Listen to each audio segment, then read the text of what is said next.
ETF index mutual funds నేర్చుకుని stock మార్కెట్లో రాణించాలనుకుంటున్నారా? వెంటనే ఈ నెంబర్కి కాల్ చేయండి.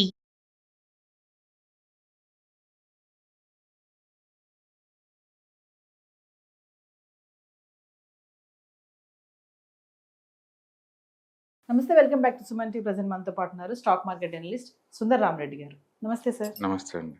సార్, ఫ్రీబీస్ గురించి మాట్లాడుకుంటే అసలు గవర్నమెంట్ వాటిని ఎందుకు అందిస్తుంది?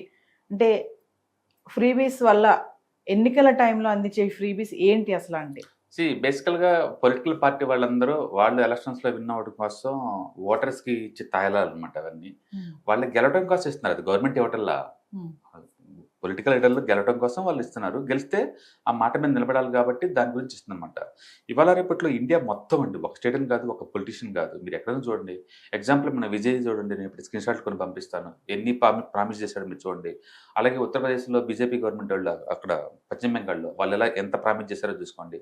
అండ్ ఈవెన్ కేరళలో కాంగ్రెస్ గవర్నమెంట్ వాళ్ళు ఎంత ప్రామిస్ చేసి చూడండి. అంటే ఇవాళ రేపట్లో ఎలక్షన్స్లో నువ్వు గెలవాలి అంటే ప్రస్తుతానికి వాళ్ళకి ఏదో ఒకటి నువ్వు తాయిలాలను ప్రకటించాలి, అలానే మీరు గెలుస్తారనమాట, లేకపోతే లేదు. యాక్చువల్లీ డబ్బంతా ఎవరిది? ఇప్పుడు ఈవెన్ తమిళనాడులో మనం చూసాం అనుకోండి, అన్నా డిఎంకే వాళ్ళైనా అండ్ డిఎంకే వాళ్ళైనా సరే వాళ్ళు రఫ్గా 2 లక్షల కోట్ల దాకా డిక్లేర్ చేశారు, ఏది ఫ్రీబీస్ మొత్తం కలిపి. అండ్ విజయ్ అయితే వాళ్ళకన్నా ఒక అడుగు ఎక్స్ట్రా వేసేసి ఇంకో 1,00,000 కోట్లు ఎక్కువ, అంటే 3 లక్షల కోట్లు సంవత్సరానికి ఫ్రీబీస్ కట్టించారు. అది టోటల్ బడ్జెట్లో 35% అండి, టోటల్ బడ్జెట్లో.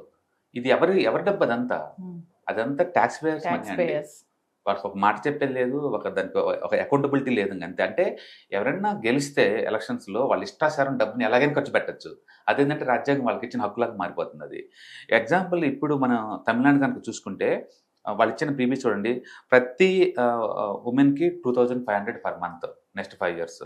ప్రతి ఇంటికి 6 గ్యాస్ సిలిండర్లు free, 6 gas total free. And ప్రతి ఇంటికి 200 యూనిట్స్ వరకు total current free. Okay. And పెళ్ళప్పుడు ఒక సిల్క్ శారీ అండ్ 8 గ్రాముల బంగారం ఫ్రీ. అండ్ ల్యాప్టాప్లు పిల్లలందరికీ ల్యాప్టాప్. అండ్ ప్రతి ఇంటికి ట్యాప్ వాటర్ ఫ్రీ. అండ్ హాస్పిటల్స్లో ఇంక్లూడింగ్ మెడిసిన్తో సహా అన్ని free. And education loans up to 25 lakh వరకు ఫ్రీ, అంటే ఇంట్రెస్ట్ లేకుండా. అండ్ స్పోర్ట్స్ నేర్చుకునే వాళ్ళందరికీ స్పోర్ట్స్ ఎక్విప్మెంట్స్ అవన్నీ ఫ్రీ. రైతులకి అప్ టు 5 acres వరకు ఏదో ప్రామిస్ చేశారు, టోటల్లీ లోన్ వ్యూవర్ చేస్తున్నారు. అలాగే ఇంటి స్థలాలు లేని వాళ్ళకి ఇన్ని స్థలాలు ఫ్రీ. అండ్ లేడీస్ అందరికీ బస్సు మొత్తం ఫ్రీ. ఇట్లా మనం చూసుకుంటే లేదు, అన్ని స్టేట్లో అమలు అవుతున్నాయి. అంటే ఒక గవర్నమెంట్ కాదు, ఈవెన్ ఢిల్లీ లాంటి మోడర్న్ సిటీలో కూడా బస్ ఫ్రీ చేశారు. ఒకళ్ళు చూసి ఒకళ్ళు ఇన్స్పైర్ అవుతూ ఉన్నారు. అంటే ఇది ఎంత అవుతుంది? లాస్ట్ టైం మనం చూసుకుంటే టోటల్ ఇండియాలో 8 లక్షల కోట్లు ప్రయాణం. అండ్ సెంట్రల్ గవర్నమెంట్లో మా స్కీమ్లు కనుక చూసుకుంటే 8 లక్షల కోట్లు పోతుంది ప్రీవియస్ కింద. స్టేట్ గవర్నమెంట్ కింద ఎంత పోతుందో మనకే తెలియదు. ప్రతి గవర్నమెంట్ ఒకళ్ళు చూసి ఒకళ్ళు పోటీ పడుతున్నారు, నెక్స్ట్ మనం ఇప్పుడు ఓడిపోతామేమో అని. అందుకని ఏ గవర్నమెంట్ ముందుకు వచ్చి ఎక్కువ ప్రామిస్ చేస్తే ఆ గవర్నమెంట్లే గెలుస్తుంది. అట్లా అనమాట. ఇప్పుడు డిఎంకలతో పోల్చుకుంటే డిఎంకలు కొంచెం ఎక్కువ ప్రామిస్ చేశారు. డిఎంతో పోల్చుకుంటే విజయ్ పార్టీ వాళ్ళు ఇంకా ఎక్కువ ఇచ్చారు, సో విన్ అయ్యాడు. అదొక్కటేనంటే అదొక్కటి కాకపోవచ్చు, బట్ నువ్వు ప్రామిస్ చేసావు కదా, ఈ అమౌంట్ అంతా ఇవ్వాల్సిందే కదా వాళ్ళకి ఎవ్రీ మంత్. ఇది టోటల్ బడ్జెట్ ఎంత అంటే టోటల్ ఆ స్టేట్ బడ్జెట్లో 35% ఉంది ఇది ఒక్కటే.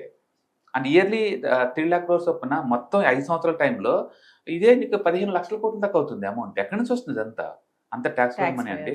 ముందు రోజులు ఏమవుతుంది, ఇది టూ మచ్గా వెళ్ళి వెచ్చిలుడితనం ఎక్కువ. ఇప్పుడు లేడీస్ బస్ ఫ్రీ అంటాడు, తర్వాత జెంట్స్ కూడా ఫ్రీ అంటారు, ఇంకొకటి ముందుకేసి నెక్స్ట్ ఎలక్షన్ అప్పుడు. అట్లా అన్ని రాను అంటే అన్ని రిసోర్స్ మొత్తం గవర్నమెంట్ అని డ్రైవ్ అయిపోయే ఛాన్స్ ఉంది. ఇంకా మిగిలిపోయిన డబ్బు ఎక్కడ ఉంది వాళ్ళకి? గ్రోత్ ఏం లేదు కదా. అట్లా రాను ఏమవుతుందంటే టూ మచ్గా అవుతుంది ప్రీవియస్. ఎక్కడో చోట దీన్ని ఫుల్ స్టాప్ పెట్టాలి. గవర్నమెంట్ అనేది మంచి చేయాలి తప్ప ఆ ట్యాక్స్ పేయర్ నుంచి డబ్బు పిండుకొని ఆ డబ్బంతా నీ ఇష్టం వచ్చినట్టు డెవలప్మెంట్ లేని చోట పెట్టడం కుదరదు అనమాట. ఈ కల్చర్ రాను ఎక్కువ అవుతుంది. ఆంధ్రప్రదేశ్లో ఉంది, తెలంగాణలో ఉంది, ఢిల్లీలో ఉంది, అక్కడ అన్ని చోట్ల ఉందన్నమాట. సెంట్రల్ గవర్నమెంట్లే స్టేట్ గవర్నమెంట్ లేదు. ఎవరైనా సరే గెలవాలంటే ఇవాళ రేపట్లో ఈ ప్రీవియస్ ఇవ్వాల్సిందే.